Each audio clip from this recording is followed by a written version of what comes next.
চিচিঙ্গা। চিচিঙ্গাটাকে ভালো করে কেটে ধুয়ে পরিষ্কার করে নিয়েছি, এরকম করে কুচি কুচি করে কেটেছি। এবার গ্যাসটা আমি ধরিয়ে নেব। রিফাইন অয়েল দিয়ে দিলাম, তেল গরম হয়ে গেছে, ফোড়নে দিয়ে দিলাম একটা শুকনো লঙ্কা আর 5 ফোড়ন। ফোড়নটা ভাজা হয়ে গেছে, এখানে আমি কয়েকটা কোয়া রসুন থেতো করে নিয়েছি, রসুনটা দিয়ে দেবো। আর তার সাথে একটা গোটা পেঁয়াজ নিয়েছি, পেঁয়াজটা কুচি কুচি করেছি।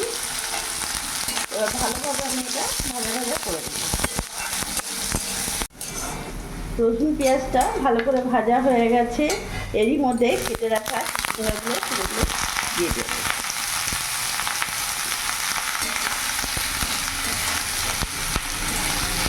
ভালো করে নাড়াচাড়া করে নেব।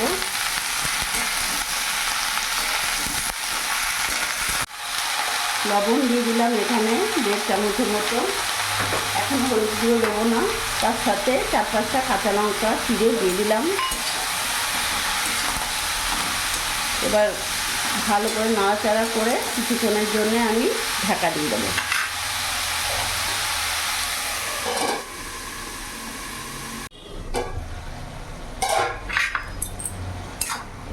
আমি লবণ দিয়েছিলাম, হলুদ দিইনি, তাই এখন হলুদ দিয়ে দেবো।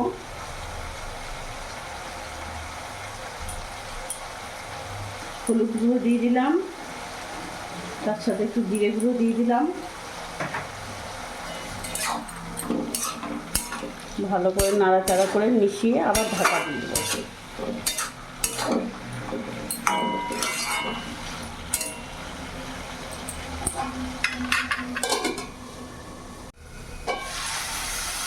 কিছুক্ষণ ঢাকা দিয়ে রেখে দিয়েছিলাম, ভাতটা কমে গেছে, সেদ্ধও হয়ে গেছে। এবার আমি এইভাবে সাইডে আমি চিচিঙ্গাগুলো করে দিলাম মাঝখানটা ফাঁকা করার জন্যে। এরই মধ্যে মাঝখানে একটা ডিম ফাটিয়ে দিয়ে দিলাম।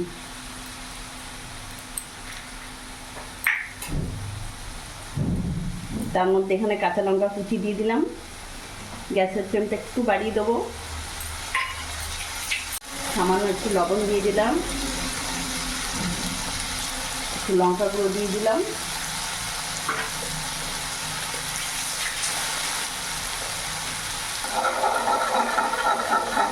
এইভাবে ঘাটিয়ে নেব।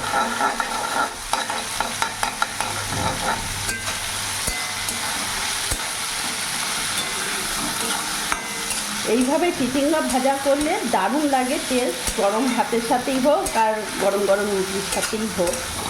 তো আমি এইভাবেই বানালাম, স্বাদটা আরও বাড়িয়ে যাবে। এবার ভালো করে ভাজা ভাজা করে নেব। এইভাবে 5 মিনিট আমি ভালো করে ভাজা ভাজা করে নিয়েছি। এরই মধ্যে সামান্য একটু চিনি দিয়ে দেবো, স্বাদটা আরও বাড়িয়ে দেবে।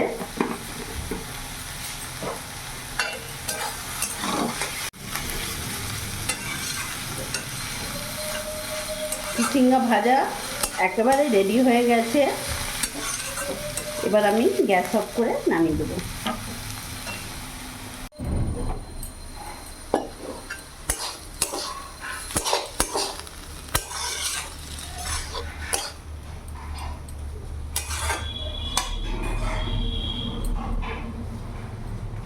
তো দেখলে বন্ধুরা আমি কিভাবে চিচিঙ্গা ভাজা করলাম ডিম দিয়ে। এইভাবে তোমরা একবার হলেও করে দেখো, সত্যি খুব ভালো লাগবে।